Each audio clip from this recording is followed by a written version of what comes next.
예수 믿는 사람을 성도라고 그러죠. 성도는 예수를 믿는 생활이 삶에 있어야만 되는 것입니다. 그래서 이 성도라고 하는 이 단어의 뜻은 구별됐다, 거룩한 무리다라고 하는 것입니다. 그래서 예수 믿는 생활은 우리의 생활에서 함께 하는 모든 행위에 나타나야만 되는 것입니다. 그저 우리가 이원화가 돼서는 안 돼요. 그저 세상에 살 때는 세상적으로 살고 또 교회 와서는 신앙생활을 하고 이렇게 이원적에서 안 된다 이거예요. 세상에 살 때나 또는 우리가 예배 행위를 할 때나 같아야 됩니다. 같아야 돼요. 우리가 예배를 드릴 때 뭐 합니까? 그저 입으로만 찬송을 부르고 그저 종교 행위, 종교 의식만 행합니까? 우리가 이 세상에서 생활했듯이 우리 모든 것을 안고 여기까지 왔어요. 그래서 주님께 감사도 하고 주님께 간구도 하고 주님께 부탁도 하는 것이 우리의 삶이에요. 그 예배입니다. 그 모든 행위가, 우리 삶의 모든 행위가 예수 믿는 그런 행위가 함께 나타나야 된다는 거예요. 그 뭐냐? 고린도전서 10장 31절에 바울 선생님은 먹든지 마시든지 무엇을 하든지 하나님의 영광을 위하여 하라 그렇게 말씀을 했어요. 우리 삶의 모든 것이 하나님 영광을 위한 삶이다 이거예요. 이 영광을 위한 삶이다. 그래서 이 영광을 위한 삶을 우리가 신앙생활을 또 생활 속에서 이 신앙을 함께 하려면은 오늘 2절에 말씀한 것이 기도를 계속하고 기도에 감사함으로 깨어 있으라. 기도 생활을 해야 된다는 겁니다. 기도를 계속해야 된다. 그저 한 번 기도하고 그냥 끝나는 것이 아니에요. 기도를 해봤는데 안 된다고 해서 기도를 멈추는 것이 아닙니다. 계속 기도하는 거예요. 내가 젊었을 때는 기도를 많이 했으니까 이제 이제는 쉬어도 되겠지? 그 전에 많이 했기 때문에 아직 안 해도 되겠지? 그게 아니, 계속해야 되는 겁니다. 그 기도는 계속하면서 감사하면서 기도하라 그랬어요. 감사하면서. 참 하나님이 나라고 하는 존재를 이 세상에 보내주시고 내가 예수님을 믿게 함으로 얼마나 감사한 일입니까? 나를 구원받게 했으니 얼마나 감사한 일입니까? 나로 하여금에 성장시켜 주시고 여러 가지 환경을 나에게 이렇게 주셨으니 얼마나 감사한 일입니까? 감사할 따름이에요. 감사함으로 기도하라 그랬어요. 그리고 깨어있으라. 깨어있으라고 하는 것은 뭐냐 하면요. 깨어있는 기도인데 깨어있으라고 하는 말은 경계하는 거예요. 경계하는 거. 군인에게 군대에서 가장 중요한 것은 뭐냐 하면요. 보초를 쓰는 겁니다. 초소에서 초병이 적군이 몰래 들어오는가 안 들어오는가 이걸 보고 있어야 되는 거예요. 깨어 있어야 되는 거예요. 그 우리는 왜 깨어 있느냐? 마귀의 유혹이 접근하지 못하게끔 경계해야 된다 이거예요. 마귀의 유혹. 이 세상에 우리가 세상 생활을 하다 보면은 마귀의 유혹이 많이 와요. 기도 못하게 하는 것도 마귀의 유혹이에요. 교회 가지 못하게 하는 것도 마귀의 유혹이에요. 신앙생활 못하게 하는 것도 마귀의 유혹이에요. 바르게 신앙생활하지 못하게 이단에 넘어가는 것도 이 마귀의 유혹에서부터 오는 거다 이거예요. 이런 마귀가 접근하지 못하게끔, 유혹하지 못하게끔 우리가 깨어서 기도해야 된다는 것입니다. 그러니까 우리가 생활에서 승리할 수 있는 거예요.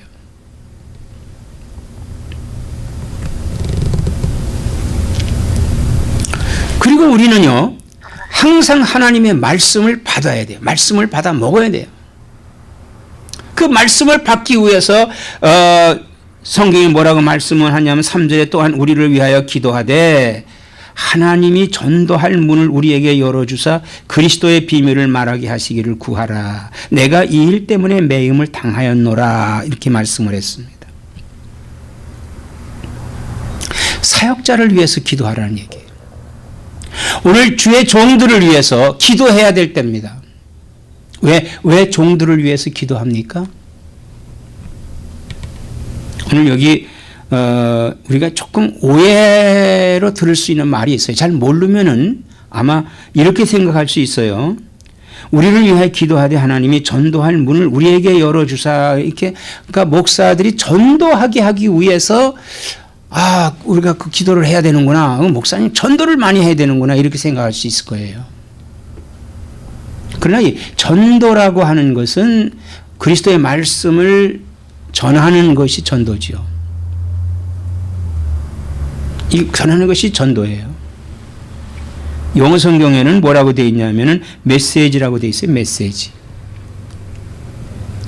그럼 하나님께서 사랑하는 여러분들에게 하나님의 말씀을 들려주시는 것은 주의 종을 통해서 들려주신다 이거예요. 성경이 완전히 이루어지기 전에는 선지자들을 통해서 하나님의 말씀을 들려줬어요. 그래서 그 말씀이 기록된 것이 성경이잖아요. 그래서 기록된 이 말씀을 여러분들에게 증거하는 것이 주의 종들입니다. 그래서 여러분들이 종들을 위해서 기도해야 된다는 거예요. 종의 입술에서 나오는 그 말씀이 여러분들의 문제, 여러분의 신앙생활의 문제를 해결할 수 있는, 여러분의 신앙생활 속에서 유혹을 물리칠 수 있는 이러한 말씀이 나올 수 있게끔 여러분들이 주의 종을 위해서 기도하라고 하는 그런 말씀인 것입니다. 성도들은요, 말씀을 먹고 사는 사람들입니다. 그런데 이 말씀이 어디서부터 오느냐? 주의 종을 통해서 여러분들에게 들려지고 있다고 하는 사실이에요. 직통 계시 잘못된 거예요. 이미 계시는 내려졌습니다. 로고스의 말씀으로 이미 내려졌어요. 선지자들과 사도들을 통해서 이미 하나님께서 하시는 말씀을 다 하셨어요. 그래서 기록되어 있습니다. 또 하나님이 지금 이 시대에 다른 성경을 기록하기 위해서 또 사도들을 세운다든지 하는 일은 없습니다. 선지자를 세우는 일도 없습니다. 지금은 하나님께서 교회를 세우시고 교회에 주의 종을 세우시고 그리고 그 종들을 통해서 이미 계시된 이 말씀을 여러분들에게 조리해서 이걸 요리해서 여러분들에게 말씀을 먹게 하는 것입니다. 믿습니까? 그러므로 여러분들이 기도의 응답도 이 말씀을 통해서 받는 거예요. 보편적으로 우리가 기도의 응답을 말씀을 통해서 받아야 됩니다. 꿈에서 내 기도했는데 꿈에서 이렇게 응답을 주셨다. 아닙니다. 성령이 나보고 이렇게 가서 이렇게 하라 그래서 내가 했더니 응답을 주셨다. 아닙니다. 말씀으로 여러분들을 인도합니다.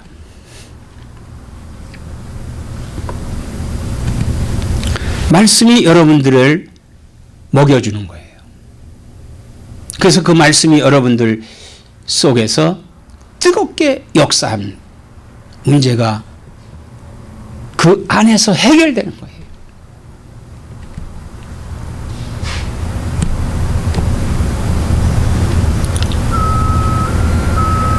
그래서 바울 선생님이 이 골로새 교인들에게 기도해 달라고 한 겁니다. 그 당시에 바울은 물론 복음을 전하다가 옥에 갇혔습니다. 이제는 난 끝났구나. 이제는 내가 누구에게 복음을 전해야 되는가 하고 절망이라든지 포기하지 않고 골로새 교인들을 향해서 나를 위해서 기도해 달라고 했습니다.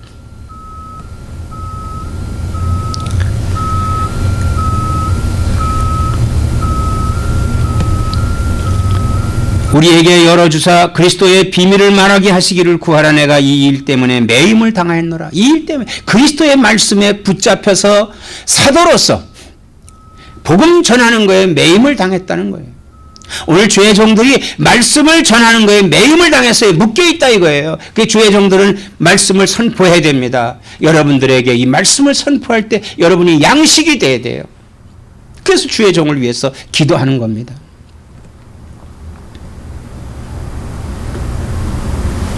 다른 성경에 보면은요, 바울과 실락의 옥에 갇혔습니다. 옥에 갇힌 그들은요, 좌절과 낭만과 낙심하지 않고 포기하지 않고 기도했어요. 찬양을 했습니다. 큰 소리로 찬양하고 큰 소리로 기도하니까 옥문이 흔들리면서 옥문이 열려졌다고 그랬어요. 간수가 이 일을 보고 깜짝 놀랐습니다. 이 죄수들을 든든히 지키라고 하는 상부의 지시를 받았기 때문에 이제 옥문이 열렸는데 이 사람들이 도망갈 거 아니냐 이거예요. 그럼 어떻게 해야 되느냐 이 일을. 그래서 그 앞에 가서 오히려 간수가 우리가 어떻게 해야만 되겠습니까? 바울이 말합니다. 주 예수를 믿으라. 그리하면 내 집이 구원을 얻으리라. 이렇게 말씀을 너와 내 집이 구원을 얻으리라 이렇게 말을 했어요. 그렇습니다. 그때 그 간수는 예수님을 믿었습니다. 그리고 가족들도 예수를 믿게 했어요. 다 구원받은 겁니다. 사랑하는 성도 여러분, 여러분이 기도할 때 목사를 위해서 기도해 주세요. 주의 종들을 기도해 주세요. 기도 생활 속에서 이런 기도가 끊임없이 나타나야만 되는 것입니다.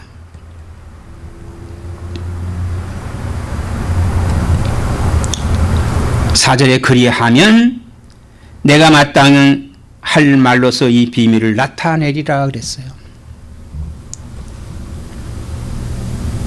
기도하면 내가 마땅히 할 말로서 이 비밀을 나타내리라. 하나님의 말씀의 비밀을 나타내 주신다. 여러분의 응답해 주신다 이 말이에요.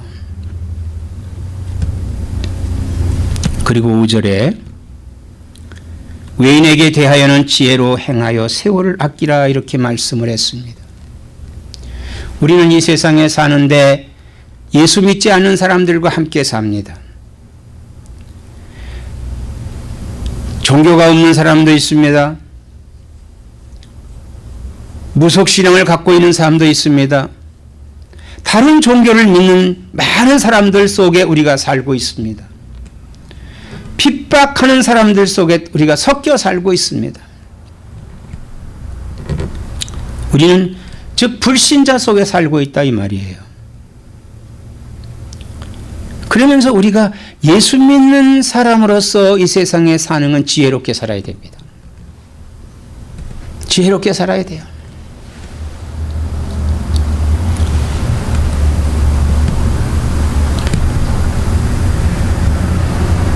오늘날 예수 믿는 사람들이 많이 욕을 먹어요. 지혜롭게 살고 있지 않기 때문에 그렇습니다.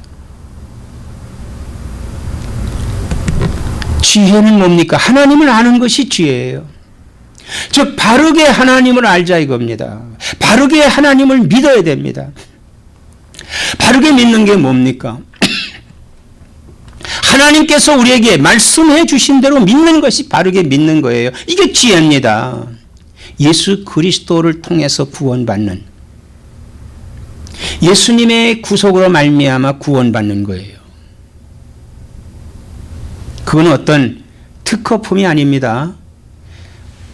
내가 이거 발견했다고 그래서 무슨 어떤 구원파 무슨 이단들의 여러 가지 형태로 그런 바르게 예수 믿는 게 아니다 이 말이에요.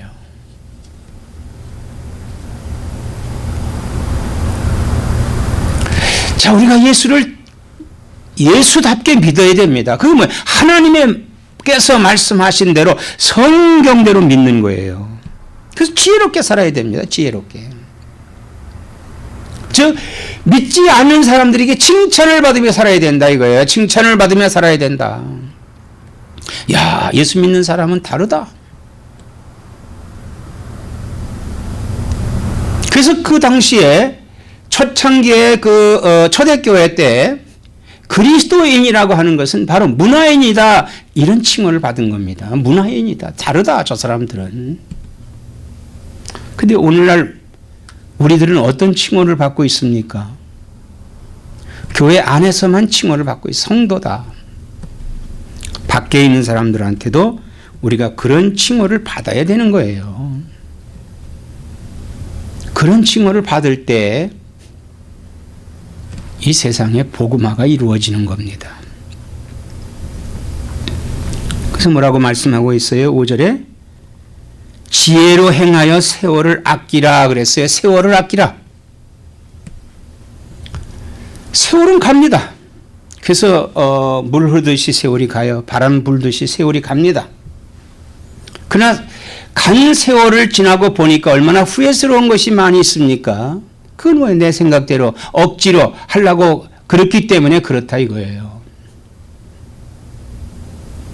세월이라는 것은 마치 어떤 거냐 하면요. 2014년이 왔을 때 1월이 옵니다.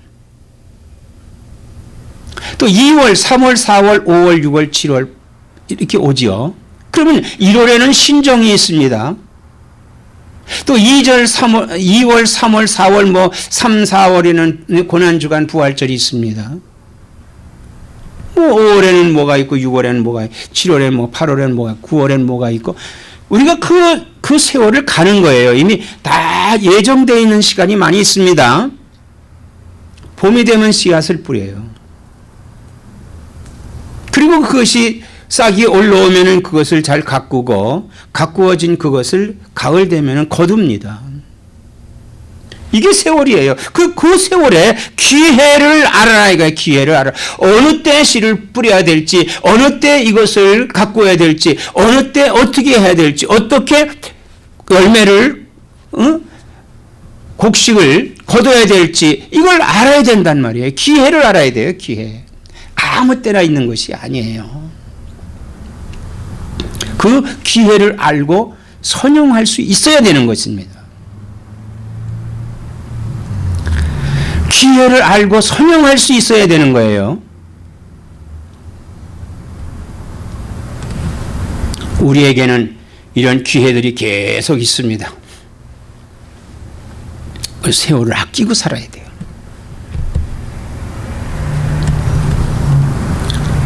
6절에 너희 말을 항상 은혜 가운데서 소금으로 맛을 낸 것 같이 하라. 그리하면 각 사람에게 마땅히 대답할 것을 알리라 그랬어요. 우리가 그리스도인으로서의 생활에 우리 생활 속에서 그리스도인을 나타낼 수 있는 것은 뭐냐 하면요. 우리 행동이죠. 우리 삶입니다. 그 삶에서 우리가 가장 많이 하는 것이 말이에요. 말은 우리가 사는 것에 이 굉장히 중요한 역할을 하고 있어요. 만약 말을 못한다면은 참 여러 가지 많은 오해와 이런 걸 통해서 만약에 이 다툼과 이 엉망이 되고 말 겁니다. 말이 있기 때문에 그래도 서로 의사를 소통할 수 있는 거예요. 근데 말을 어떻게 해야 되냐? 순수하게 해야 됩니다. 말은 순수하게 해야 돼요. 그래서 말을 항상 은혜 가운데서 그랬어요. 은혜 가운데서 소금으로 맛을 낸 것 같이 하라. 은혜 가운데서 은혜. 하나님의 은혜는 하나님의 선물이 은혜지요. 그래서 이 말도 하나님의 선물인데 이 말을 순수하게 할 수 있어야 돼요. 즉 순수하다고 하는 것은 쉽고 아름답게 하는 말이 돼야만 됩니다. 우리가 이 세상에 사는데 보면은요, 우리 북한이라든지 좀 과격한 사람들의 나라, 이런 TV 같은 걸 보면요, 아나운서의 그 목소리가 아주 굉장히 도전적이고 쏘고 칼로 베는 듯한 그러한 언어를 사용합니다. 또 우리 어떤 사람도 요즘 인터넷으로서 뭐 많은 그 방송 매체를 갖고 있는데 보면요, 그 말에 너무 독설이 가득 차 있어요. 이거 좋은 거 아니에요. 자기 깐에는 뭔가 시원하게 해준다, 뭐 잘한다고 생각할지 모르면 잘못된 겁니다. 이거는요, 하나님이 기뻐하시는 일이 아니에요. 우리가 책망과 독설은 다릅니다. 책망은요, 깨닫게 하고 뉘우치게 하고 돌아오게 하는 것이 책망이에요. 독설은 뭐예요? 죽이는 거예요. 저주받아라! 죽는 거예요. 그래서 말은 순수하게 쉽고 아름답게 하는 말이 되어야 됩니다. 사람은 그 말하는 거에 따라서 그 생활의 모습을 볼 수가 있는데, 아주 말을 아름답게 쉽게 하는 사람들의 삶은 건전해요.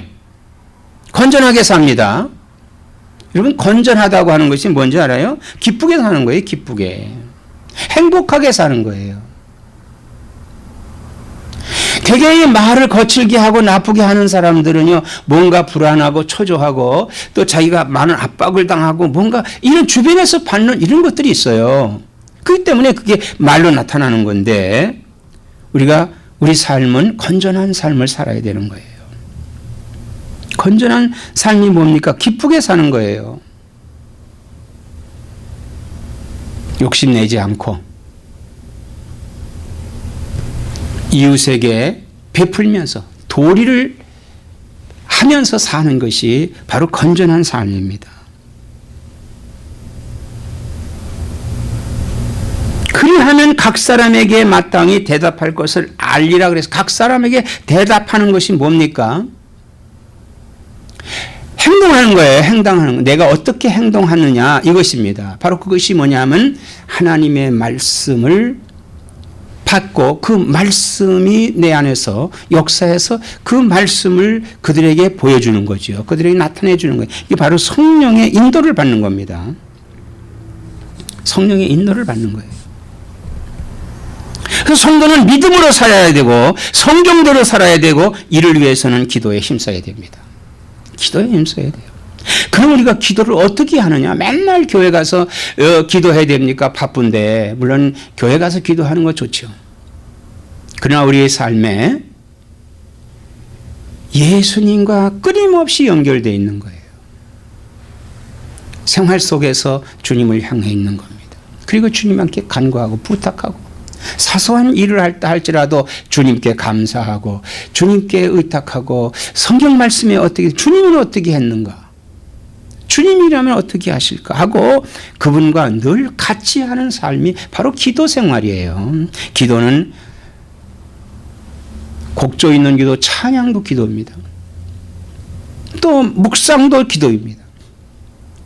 마음의 생각으로 주여, 주님 항상 주께 영광 돌리는 그런 삶을 살아야 된다 이거예요. 예수님은 공생애의 생활 속에서 예수님이 이 땅에 계시는 동안에 또 공생애의 생활에서 기도로 승리했습니다. 기도로 승리했어요. 새벽 기도하셨습니다. 40일 금식 기도도 하셨습니다. 산에 가서 기도하셨습니다. 예수님은 자기의 그 목표를 달성하기 위해서 기도하셨다 이거예요. 우리의 삶의 목표는 주님의 품에 안길 때까지 믿음을 지키며 선교하는 생활입니다. 선교가 뭡니까?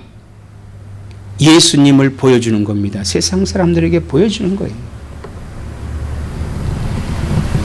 어려울 때 극복하는 거, 주님의 말씀으로 극복하는 것도 보여주고, 잘 되는 것, 주의 은혜 가운데 잘 되는 것도 보여주고, 우리가 신앙생활을 하는 것도 보여줌으로 인해서 세상 사람들이 그리스도의 영향을 끼쳐주는 이러한 생활을 우리가 해야만 됩니다. 우리 성도의 기도는 생활에서부터 나와야 됩니다. 생활에 나타나야 됩니다. 아무쪼록 이러한 신앙생활을 통해서 승리하는 나와 여러분 되시기를 축원합니다.